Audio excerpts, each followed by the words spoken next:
Welcome to my channel. Today our topic is force due to water flow. अब water जब flow करता है उससे कितनी फोर्स लगती है उसी को आज कैलकुलेट करने जा रहे हैं। Class 11th chapter 3 motion and force को लेके चल रहे थे। बड़ा इंपॉर्टेंट टॉपिक है, यहाँ से छोटा सा न्यूमेरिकल या एमसीक्यूज वगैरह बनता है। किस तरह बनता है आगे लेके चलेंगे, और न्यूटन का सेकंड और third law other modification form में आता है तो वो भी देखेंगे। अब सपोज कर लेते हैं ये हमारे पास एक वाल है, इसके ऊपर एक पाइप की मदद से या इसके ऊपर हम फोर्स लगा रहे हैं। वाटर यहाँ से निकलेगा, नॉर्मली इस वाल के ऊपर स्ट्राइक करेगा और स्ट्राइक करने के बाद इसकी वाटर जो होगा वो रेस्ट में आ जाएगा। तो इनिशियल वेलोसिटी सपोज करेंगे v है और फाइनल वेलोसिटी इसकी v ज़ीरो हो जाएगी। ठीक है, तो यही बातें यहाँ पे मैंने की हुई हैं कि इनिशियल वेलोसिटी होगी वाटर v और फाइनल वेलोसिटी ज़ीरो हो जाएगा। अब देखेंगे कि वाटर के ऊपर वाल कितनी फोर्स लगाएगा। एक्शन का रिएक्शन होता है, ठीक है, वाटर एक्शन करेगा, वाल जो होगी वो रिएक्शन करेगी। तो उसके मुताबिक force is equal to rate of change of momentum. Formula apply करेंगे, लास्ट टाइम हम लेक्चर के अंदर डिस्कस किया था। Force is equal to rate of change of momentum के इक्वल होता है। यहाँ पे इसको rate of change of momentum, यहाँ पे इसको ओपन कर लेंगे फर्दर और इसको फर्दर ओपन कर लेंगे mvf minus mvi divided by time. यहाँ पे मैथ को कॉमन निकाल लेंगे, फाइनल वेलोसिटी ज़ीरो है, इनिशियल वेलोसिटी v है, और इसको सिंपलीफाई करेंगे तो mv डिवाइडेड बाई t आ जाएगा। अब ये बेसिकली क्या है कि वो फोर्स है जो that change the momentum of the water, momentum का वाटर का मोमेंटम चेंज कर रही है, और ये फोर्स बाय द वाल ऑन द वाटर, के वाल जो है ना वो वाटर के ऊपर जो फोर्स लगा रही है बेसिकली। अब न्यूटन, अब हमने ये तो वाल जो फोर्स लगा रही है, अब वाटर वाल के ऊपर कितनी फोर्स लगा रहा है उसको कैलकुलेट करते हैं कि न्यूटन थर्ड लॉ अप्लाई करते हैं, F is equal to minus F dash. यहाँ पे हम वैल्यूज़ को पुट करेंगे एफ डैश की, तो हमारे पास आ जाएगा mv डिवाइडेड बाय टाइम। तो ये बेसिकली हमारे पास आ जाएगा फोर्स लग रही है जो वाटर वाल के ऊपर लगा रही है फोर्स। ठीक है, अब यहाँ पे देख सकते हैं हमारे पास ये अब ये m over T multiply by v। अब ये अदर फॉर्म है हमारे पास न्यूटन सेकंड और थर्ड लॉ की। ठीक है, तो मैथ पर यूनिट, ये मैथ पर यूनिट सेकंड है, और ये हमारे पास चेंज इन वेलोसिटी है, ये वैल्यू। ठीक है, अब this is a Newton second and third law new shape in case of water के केस में हम इस फार्मूला अप्लाई करेंगे। छोटा सा न्यूमेरिकल कर लेते हैं। हमारे पास ये मैथ पर सेकंड हमारे पास वैल्यू दी हुई है और चेंज इन वेलोसिटी की वैल्यू दी हुई है। ठीक है, अब मल्टीप्लाई करके सिंपल हम आंसर निकाल लेंगे। ठीक है, क्योंकि यहाँ पे देखें ना m ओवर टी यहाँ पे दिया होगा किलोग्राम पर सेकंड, इट मीन्स कि ये पूरी की पूरी वैल्यू दी हुई है m मैथ पर सेकंड। ठीक है, और वेलोसिटी भी दी हुई है, तो सिंपल मल्टीप्लाई हो जाएगा। ठीक है, अगर मैथ अलग दिया हो टाइम अलग दिया हो तो फिर डिवाइड करके मल्टीप्लाई करना। ठीक है, अब ये पूरी इकट्ठी वैल्यू दी हुई है math over time kilogram per unit से आप जज करेंगे और उसके बाद सिंपल इसका आंसर निकाल लेंगे। ठीक है, इसी टॉपिक से रिलेटेड छोटा सा न्यूमेरिकल कर लेते हैं। A body of the momentum mv collide a wall elastically it momentum. ठीक है, कि अब देखते हैं कि इसका मोमेंटम क्या होगा। बॉडी जो है ना उसका मोमेंटम है mv और कोलाइड करती है ए, ठीक है, वॉल के साथ इलास्टिकली, उसका मोमेंटम क्या होगा। तो सिंपल हम वैल्यू यहाँ पे पुट कर लेते हैं माइनस mv, क्योंकि और ये हमारे पास इनिशियल आ जाएगा जैसे कि हमने ये वैल्यू कैलकुलेट की थी, और उसके बाद कोलाइड करने के बाद उसके बाद फाइनल माइनस इनिशियल करेंगे तो हमारे पास -2 mv आ जाएगा, -2 mv। C is the right answer इसका बनेगा। ठीक है, इस तरह आपने देखना है। ठीक है, ये इनिशियल और ये फाइनल हो जाएगा। दो बॉल्स कंसीडर कर लेते हैं। ठीक है, ये इसके ऊपर स्ट्राइक करेगा, ये इसके ऊपर स्ट्राइक करेगा। ठीक है, तो इसको हम ये भी सपोज कर सकते हैं कि दो बॉल्स हैं वो कोलाइड कर रही हैं इलास्टिकली। ठीक है, उनका मोमेंटम क्या होगा। तो ये बेसिकली आपने चीज़ें याद रखनी है। तो फर्दर देख लेते हैं यहाँ पे momentum and the explosive forces. Momentum और एक्सप्लोजिव फोर्सेस कौन सी होती है, धमाके वाली फोर्सेस। जब एक बाल दूसरी बाल से टकराती है तो उस वक्त इस पर एक फोर्स लगाएगी। ठीक है, जैसे हम कहते हैं कि एक्सटर्नल फोर्स का नाम देते हैं कि ये इसके ऊपर फोर्स लगाएगा, ये इसके ऊपर बॉल फोर्स, अब ये एक्सटर्नल फोर्स इसके ऊपर लग रही है। ठीक है, इनिशियल मोमेंटम देखेंगे बॉल का और फाइनल मोमेंटम देखेंगे बॉल का।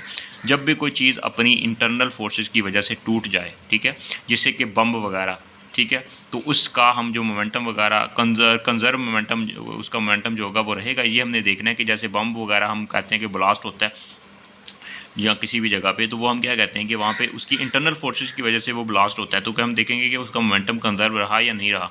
ठीक है, मतलब कि हमारे पास के इंटरनल फोर्सेस की वजह से मोमेंटम हम मालूम करना चाह रहे हैं कि उसका कंजर्व रहता है या नहीं रहता। ठीक है, तो इसी को यहाँ पे देख लेते हैं कि हम सपोज कर लेते हैं कि यहाँ पे हमारे पास एक्सप्लोजन ऑफ द शेल, एक शेल है ठीक है, कोई बम वगैरह है, क्योंकि वो रेस्ट में होगा तो उसका इनिशियल मोमेंटम ज़ीरो होगा, फाइनल मोमेंटम क्योंकि उसके पीसीज हो जाएंगे तो फाइनल मोमेंटम भी उसका ज़ीरो हो जाएगा। ठीक है, तो यहाँ पे देख सकते हैं कि हमारे पास ये मोमेंटम पी से डिनोट करेंगे और हमारे पास एक्चुअल हमारे पास, क्योंकि कुछ पार्ट लेफ्ट की तरफ बिखर जाएंगे, कुछ राइट की तरफ बिखर जाएंगे। ठीक है, एक्चुअल जो हमारे पास हो जाएगा वो ये इसका इफेक्ट जो होगा एक्चुअली वो ज़ीरो हो जाएगा। ठीक है, law of conservation momentum hold करेगा, इसका मतलब लॉ ऑफ कंजर्वेशन मोमेंटम को होल्ड कर रहा है। ठीक है, इंटरनल फोर्स की वजह से जब कोई चीज़ यहाँ पे ब्लास्ट वगैरह हो उसमें।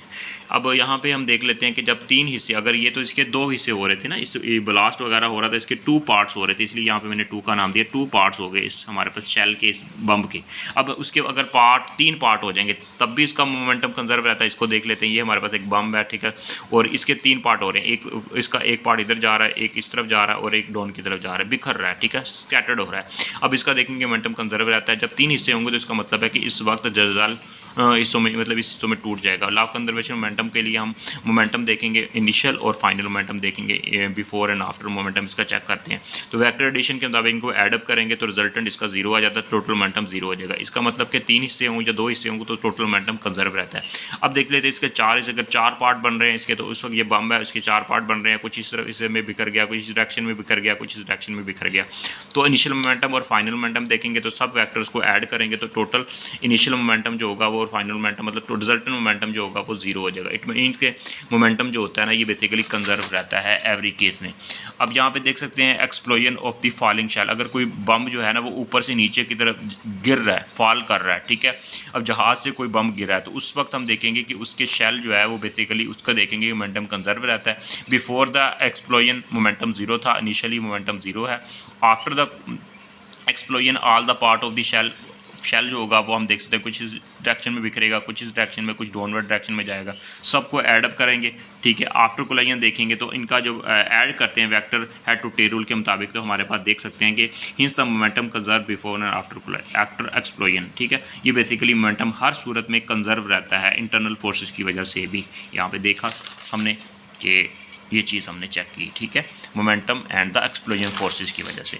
फर्दर हमारे पास एग्जांपल आ जाती है, एग्जांपल 2 यहाँ पे राइफल एंड द बुलेट। ठीक है, अब राइफल और बुलेट वगैरह जब हम कोई भी फायर वगैरह होता है, ठीक है, उस वक्त क्या होता है कि इस गन का मैच जो होगा वो कैपिटल एम होगा। इस गन की जो रिएक्शन की फोर्स होगी हम कहते हैं कि जो पीछे की तरफ रिकॉल करती है वो वी डैश हो जाएगी। ठीक है, गन की अगर हम बुलेट जो इसके अंदर से निकलेगी उसका मैच जो होगा स्मॉल होगा, उसकी वेलोसिटी ज़्यादा होती है, ये बेसिकली वी आ जाएगा। ठीक है, इसकी वेलोसिटी कम होती है गन की तो इसको वी डैश से रिप्रेजेंट कर देते हैं। अब इनिशियल मोमेंटम की बात करेंगे तो वी जीरो हो जाएगा, फाइनल मोमेंटम जो होगा तो दोनों को ऐड कर लेंगे। ठीक है, M V plus M V dash. ठीक है, कैपिटल एम और वी डैश। और यहाँ पे according to law of conservation momentum को अप्लाई करते हैं। Initial momentum is equal to final momentum आना चाहिए, तो इनिशियल मोमेंटम जीरो है, फाइनल मोमेंटम हमारे पास दिस। ठीक है, इसको ऐड यहाँ पे पुट कर देंगे। अब इस वैल्यू को यहाँ पे आके माइनस कर देंगे साइड पे, तो माइनस एम भी आ जाएगा हमारे पास। ठीक है, और इसके बाद ये राइफल की अगर वेलोसिटी को कैलकुलेट करना चाहें कि कितनी वो रिकॉल हुई है, वापस की तरफ गई है, तो बेसिकली यहाँ पे मैथ कैपिटल एम को यहाँ पे डिवाइड कर देंगे। यही लास्ट टाइम पीपीएससी के एग्जाम के अंदर क्वेश्चन पूछा हुआ था, कॉम्पिटिटिव एग्जाम के अंदर ये इंपॉर्टेंट था। इसको minus small M V divide by capital M, इसको आपने याद रखना है। यहाँ पे देख सकते हैं कि रिकॉयल बैक, अब ये रिकॉल बैक करती है तो टोटल मोमेंटम जो होता है ना ये कंजर्व रहता है। ये कुदरती है, नेचुरल है कि ये कुदरत के अंदर हर चीज़ जो है ना वो अपने मोमेंटम को कंजर्व रखने की कोशिश करती है। ठीक है, और यहाँ पे अगर हम जानना चाहते हैं कि हमारे पास वैल्यूज़ वगैरह यहाँ पे पुट करें, सब्सिट्यूट करें, तो बेसिकली कहने का मतलब है कि गन का मैथ 5 हम कहते हैं कि 5 किलोग्राम है, तो वेलोसिटी इसकी 2 मीटर पर सेकंड होगी पीछे की तरफ, तो टोटल 100 हो जाएगा उसका मोमेंटम, 100 न्यूटन सेकंड आ जाएगा। अगर हम कहते हैं कि उसका मैथ 10 है तो उसकी फिर बुलेट का मैथ 10 है तो उसकी बुलेट की जो वेलोसिटी होगी वो 100 हो जाएगी। ठीक है, इतनी वेलोसिटी से वो निकलेगी। ठीक है, उसकी नल से। ठीक है, तो बेसिकली इसकी यहाँ से बुलेट की इतनी वेलोसिटी से निकलेगी। ठीक है, सपोज कर लेते हैं, तो बेसिकली टोटल 1000 हो जाएगा, मतलब कि मोमेंटम कंजर्व रखेगी। ठीक है, बेसिकली हमारे पास कुदरत की चीज़ें जितनी भी हैं ये बहुत अच्छी चीज़ है, क्योंकि गन या राइफल भी अगर हम उतनी ही वेलोसिटी से अगर वो पीछे की तरफ रिकॉल करती तो क्या होता, तो फिर हमें बहुत ज़्यादा झटका लगता। ठीक है, क्योंकि मैथ ज़्यादा होता है तो तभी हम कह सकते हैं कि वहाँ पे मोमेंटम जो होता है वो कंजर्व रहता है। मैथ कम होता है, वेलोसिटी मैथ ज़्यादा होता है गन का और वेलोसिटी कम होती है। ठीक है, अब बुलेट का मैथ कम होता है, वेलोसिटी ज़्यादा होती है, ओवरऑल कंजर्व रहता है मोमेंटम। ये बेसिकली बात यहाँ पे है। ठीक है, और ये एक यूनिवर्सल ये है ना, ये फैक्ट है। ठीक है, इलेक्ट्रॉन, प्रोटॉन और इसी तरह न्यूटन वगैरह है। इसी तरह ये हमारे गैलेक्सीज वगैरह के ऊपर ये भी लॉ ऑफ कंजर्वेशन मोमेंटम जो होता है ना, ये होल्ड करता है, लागू होता है, ठीक है। अब रॉकेट प्रोपेल्शन जो है ये क्या चीज़ है, ठीक है, इसी को नेक्स्ट हम लेके चलेंगे। और उम्मीद करता हूँ कि आज की वीडियो आपको अच्छी लगी होगी, आपको पता चला होगा बेसिकली चीज़ें क्या हैं। स्टेप बाय स्टेप चीज़ों को लेके चल रहे हैं। All the best, take care.